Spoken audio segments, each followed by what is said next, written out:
Hey guys, ho ho ho, Merry Christmas to everybody. This beer is Fegley's Brewworks Rude Elf's Reserve. And this is a big beer, guys. This is a 10.5%er. This will put you in the hammer lane pretty quick. After being pestered by crazy workshop elves and celebrity reindeer, the Rude Elf found his true calling in Santa's brewhouse. He kept his edge and brewed a new Christmas legend for all of us. Cheers. The Fegley family. So, I guess this year's edition, Rico sent me this. I don't see anything standing out as far as writing on the bottle or anything kind of dating on the label here, so we'll take a closer look and see if there's any kind of dating anywhere when we come back. This is a big beer for a big holiday. I hope everybody's having a nice holiday season and everybody be safe out there. The IBUs are not listed here on Beer Advocate. We'll step over to Rate Beer and see if by chance they've got it. Nope. And for our final look-see, Untapped has it at 25 IBUs, guys. So, while I get the cap off of it, basically, it says here, a Belgian-style ale brew with cinnamon, nutmeg, sweet gale, cloves, coriander, allspice. It says it was formerly known as Rudolph's Reserve. So maybe they got into trouble for that. They had to change the name. Yeah, I'm sure somebody has a patent on that name Rudolph, so they probably got a cease and desist order on that. So, Rico sent me this was $3.25 for this bottle.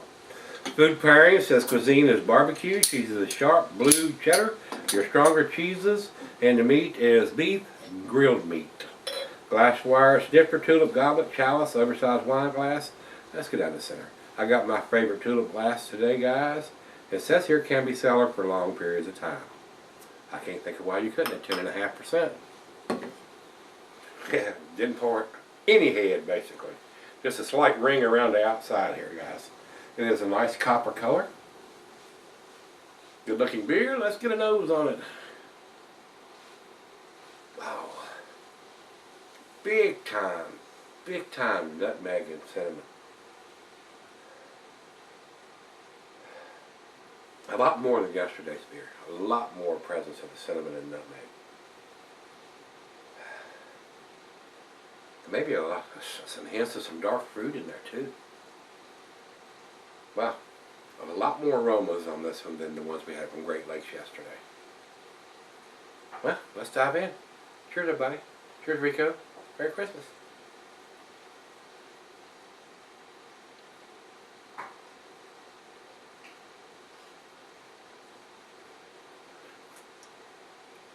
Wow, the alcohol, 10.5%, is super hidden.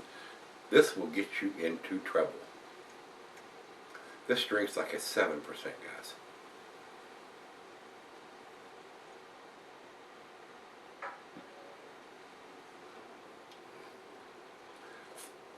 Hints of some cherries, nutmeg, ginger, cloves, allspice. Maybe a slight edge of some dark fruits underlying in there. Maybe some raisins or something. And those flavors may come out as it warms up a little bit. So let's let it do that. Let's let it warm up. It's right out of the fridge.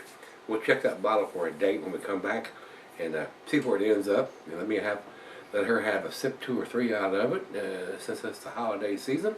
And we'll come back and see where it ends up. Hey guys, I'm back. Got a little left here. Very well made beer. I will say that right off the bat. Alcohol is super well hidden for a 10.5%. Like I said, I mean, you drink a couple of these and you're going to be wrong, no doubt. Tasty. The cinnamon and the nutmeg, the ginger is a little more present than the one we did from Great Lakes yesterday. So I do think it's a little bit more tastier beer than that one. So and of course, you know, being 10.5% instead of 7.5%, And the alcohol is still very well hidden. It tells me it's a well-made beer. So I looked at the bottle when I come back. There's absolutely no dating on it anywhere at all. 10.5%, and this style of beer is probably going to keep. But I would like to see a vintage on it. Is this year's edition? This last year's edition? Just me, guys. That's my OCD. I just want. They could have put 2016 or 2015 on it and let us know. So, because it's a holiday beer. So, final chug.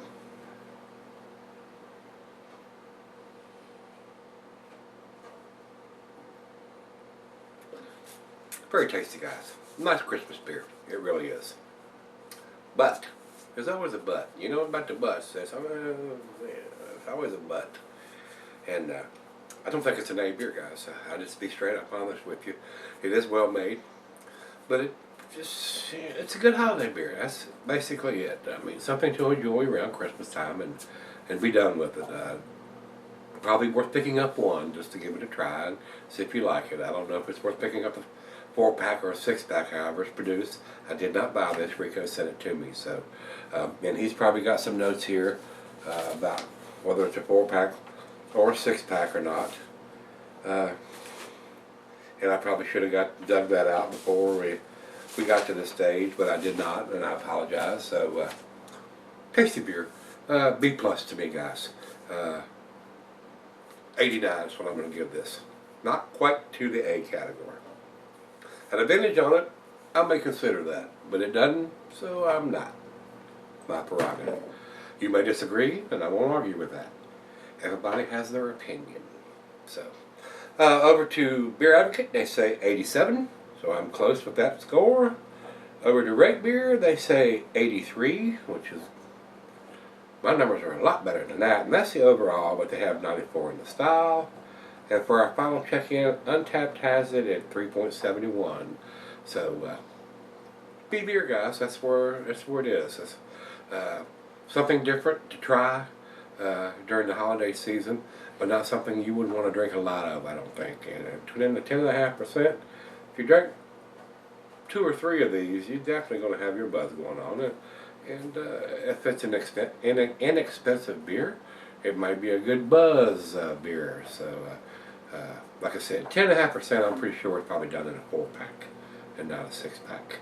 So, if you've had this one from Fegley's Brewworks, this is the Rude Elf's Reserve. Let me know what you think, guys. So, come on back tomorrow. Let's take something out of the fridge. Merry Christmas.